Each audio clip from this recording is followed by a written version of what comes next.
Hey guys, this is Elias Tufexis. I play Lot, and you are watching Trick Culture.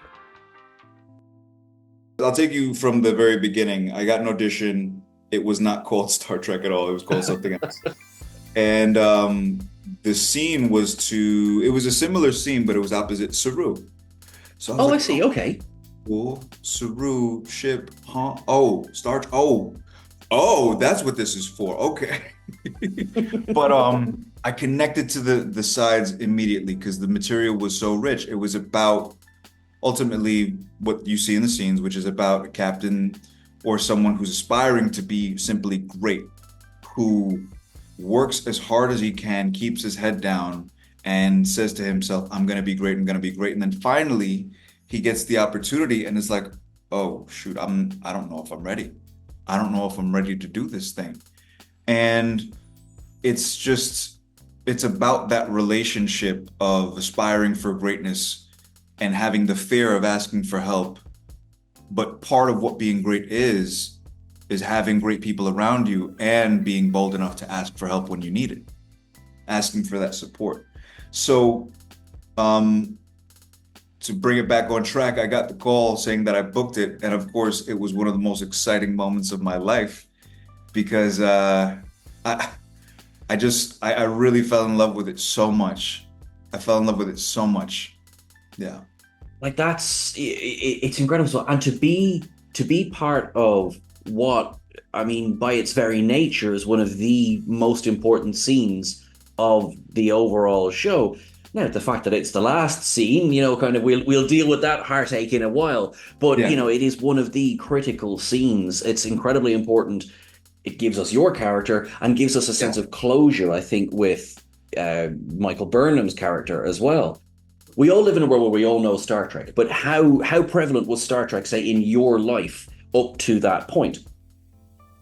I'm the youngest of four, right? So my oldest brother grew up watching Deep Space Nine, and my sister would call him a nerd, and I would sit there watching, and I'm like, oh, this is actually pretty good.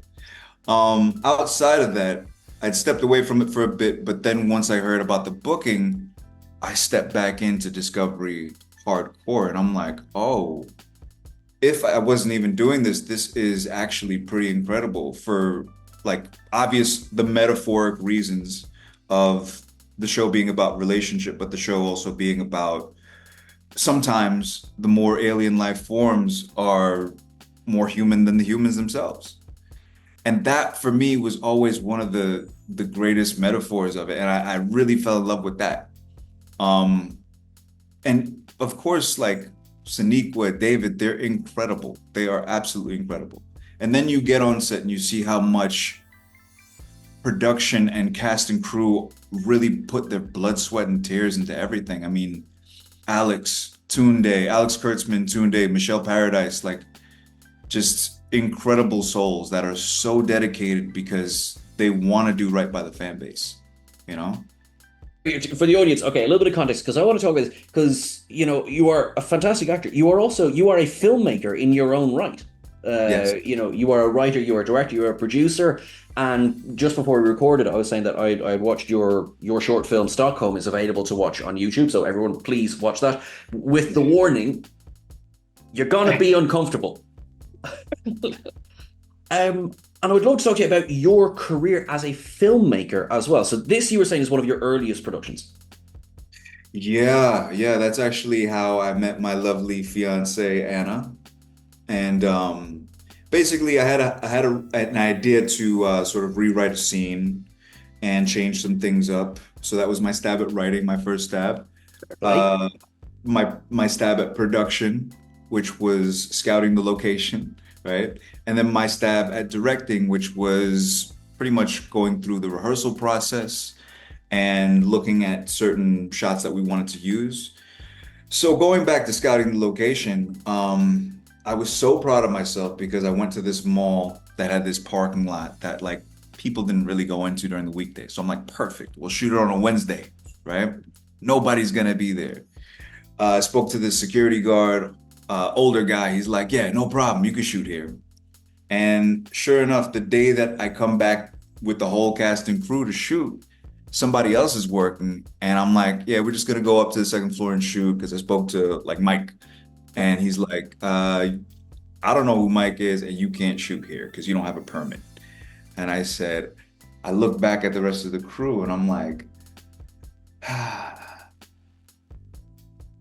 we're shooting anyway. Let's go. So we do it in like 2 takes, and that's what that film is. Luckily, I had the best casting crew with me there. That was just we were shooting guerrilla style. We were just so prepared and so rehearsed to get it in 2 takes, and that's what we did. So Like that's, I don't want to give any spoilers away to the audience. It's called Stockholm, but I don't want to give any spoilers away. But it feels like something that you kind of can't do in 2 takes. It's going to take more takes than that. And also, now maybe I'm wrong, but there's quite a few angles as well. It feels like, did you have cameramen running around each other, or was it? Am I getting it wrong? Was there one cameraman and he just moved with you, or they, sorry, just moved with you? there was one person that was getting the coverage, so the coverage of leading up to the stairway, and then there was someone else that was also getting coverage from another angle as well. In both of those, we just did it as quickly as possible. Shouts out to Will Castellanos. He was the one that was behind it. And shouts out to Mims as well, because he let us use his car. It was like truly a family affair. We pulled together all the resources that we could, and we did it. Somehow we pulled it off. And I'm delighted that you said Anna is now your fiance. So I'm delighted that things obviously seem to have improved there. Yes. They've evolved from well, you have to watch Stockholm to find out. And we actually did another film called Beloved, and that is another story that it's another very interesting story about a well, I don't want to ruin it, but it's about a husband and wife. Wife is terminally ill with cancer, and she is trying to set up her husband on dates before her untimely passing. So it's Okay. Yeah, Okay. it's a comedy, which it really is. It's kind of like 2 genres in one. It's a comedy, a little bit of a dramedy. Yeah. Like there will be a full fight. Satcom is what Anna would kill me for if I don't say that genre. I love that. Say that to me once more. Sadcom. Sadcom. Okay, I like that. Rom-com. That's sad. Because I mean, an awful lot of comedy is tragedy. It has to be, by its very nature. You kind of balance the laughter with the tears. Absolutely. Your scenes in Harlem had me in stitches. I literally I took the link and I sent it to my partner and just went, so I'm going to be reframing some of this interview.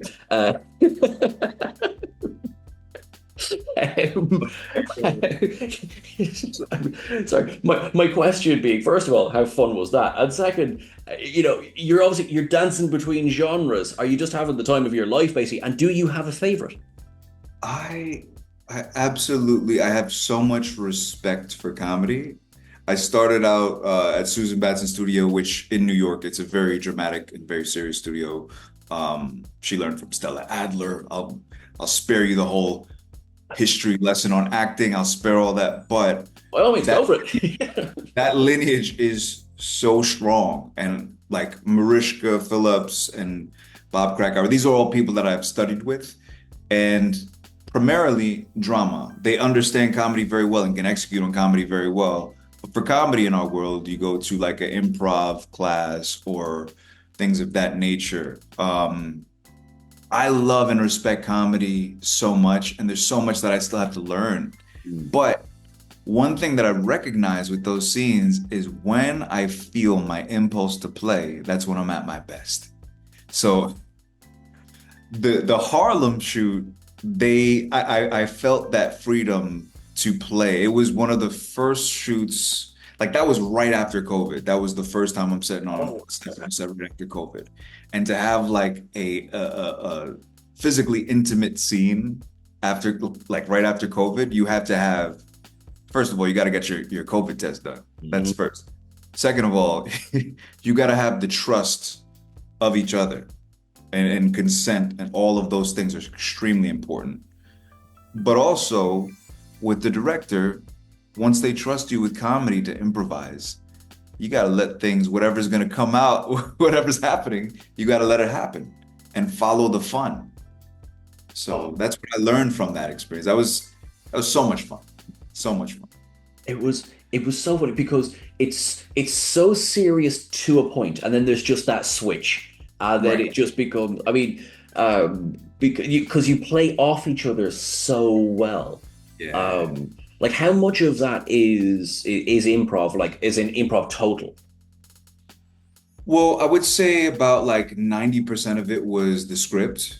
Gotcha. Um, 90% of it was the script, and the rest of it is improv. Because after we get the take, after we get what the script is, then they're like, sometimes the director, well, Megan Good was directing that episode, so she's like, okay, let's see what else you can do with it.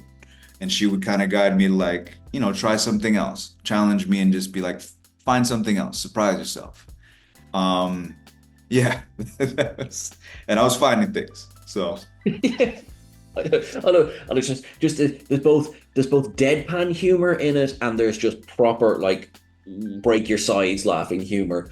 I yeah. think to say I wasn't expecting what came out of your mouth when it did, I was just like, okay, okay. He said what? Uh, how do you guard against burnout,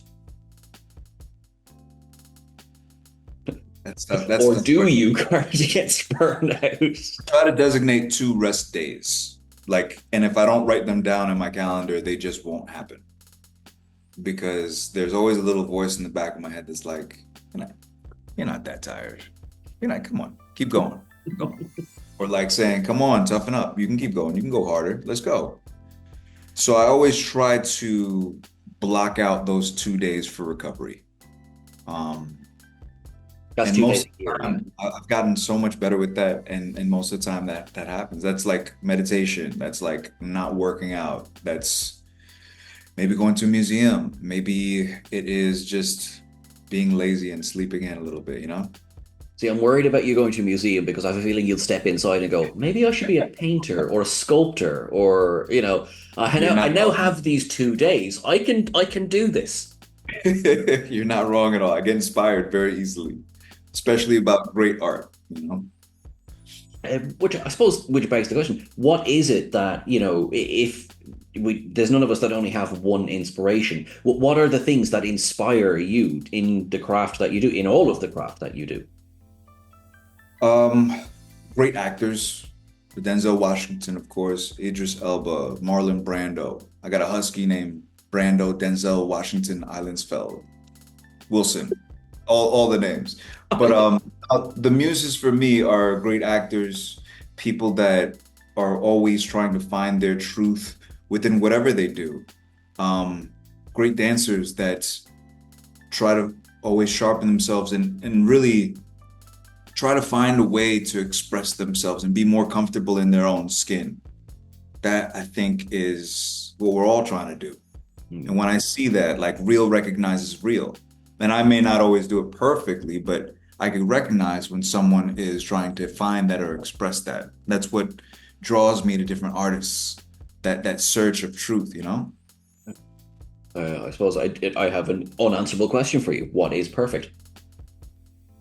Perfect is the enemy of good. There I was thinking this was an unanswerable Thanks for question. that. Oh, I'm getting that on a t-shirt. And that that's a quote I heard fairly recently that I completely agree with. Well, perfect is the enemy of good. Yep, yep.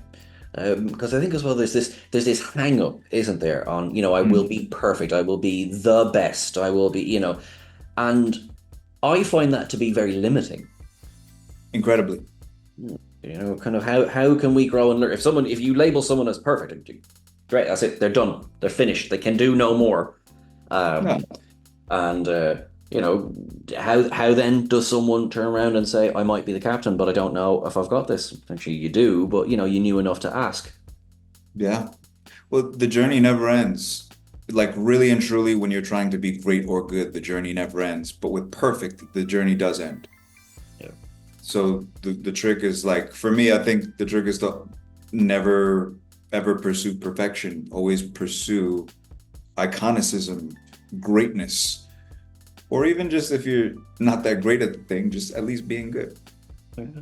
Um, and there's so many of us, I think, that we forget to enjoy ourselves. Now, obviously, this is something you do. You do it. I get a lot of heart from the fact that you clearly do enjoy what you do, Hmm. um, because it's very hard, or it's very easy, sorry, to go.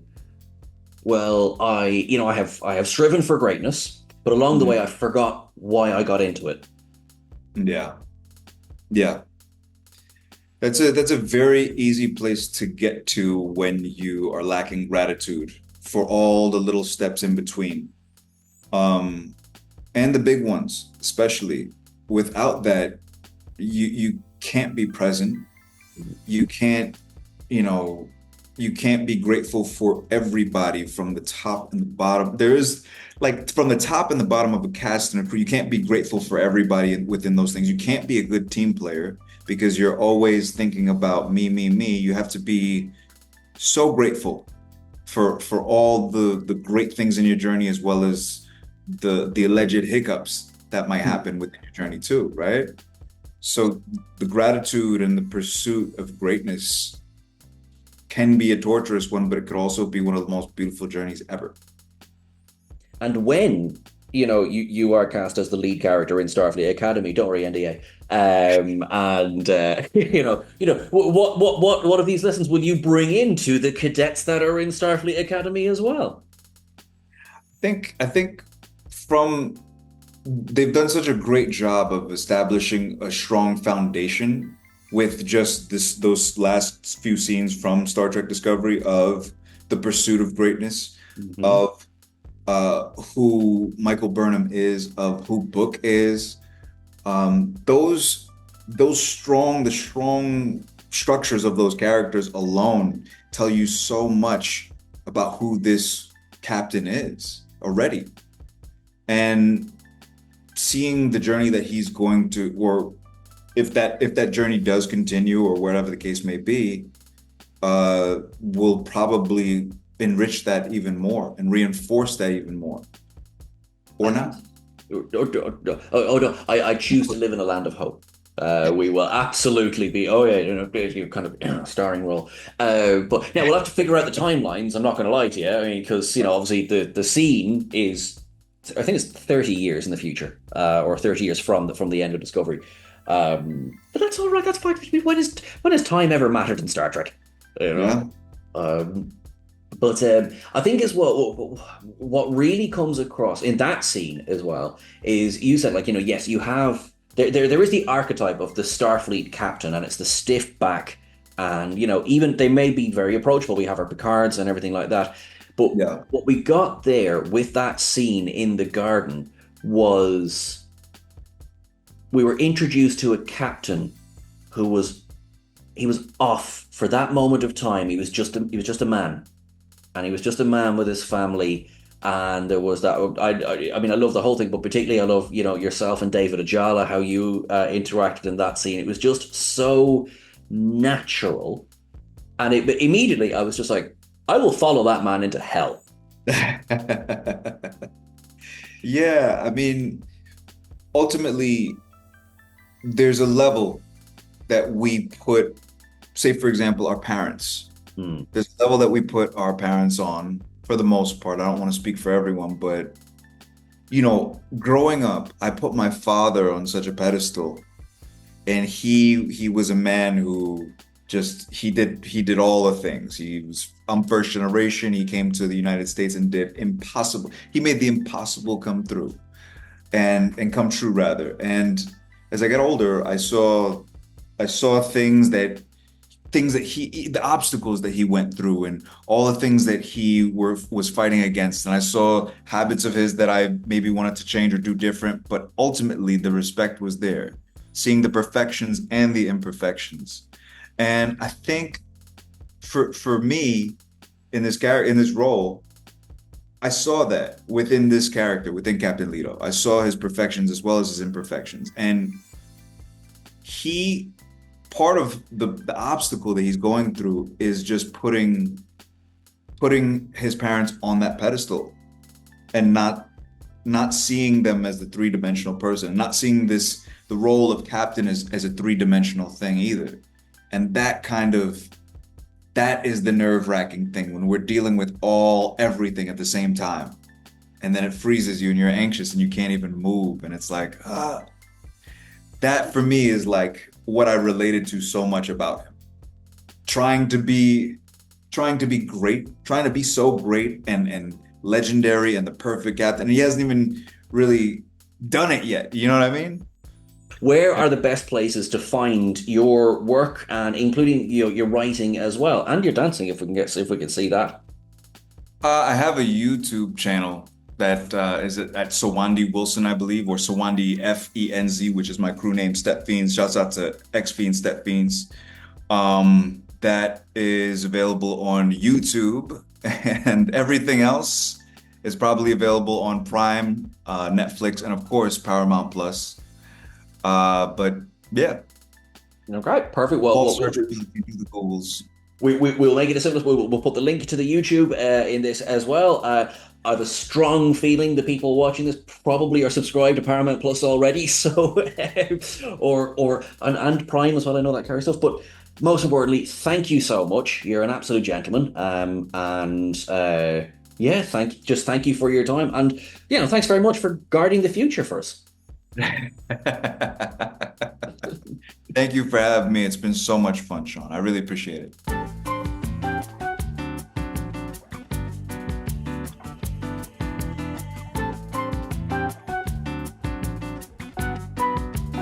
Thank you so much for watching this abbreviated version of this podcast. Now, if you go to our audio platforms, you will get the full version of this podcast with this guest. So we really, really appreciate you subscribing to that, and you're just awesome and wonderful. Thank you so much.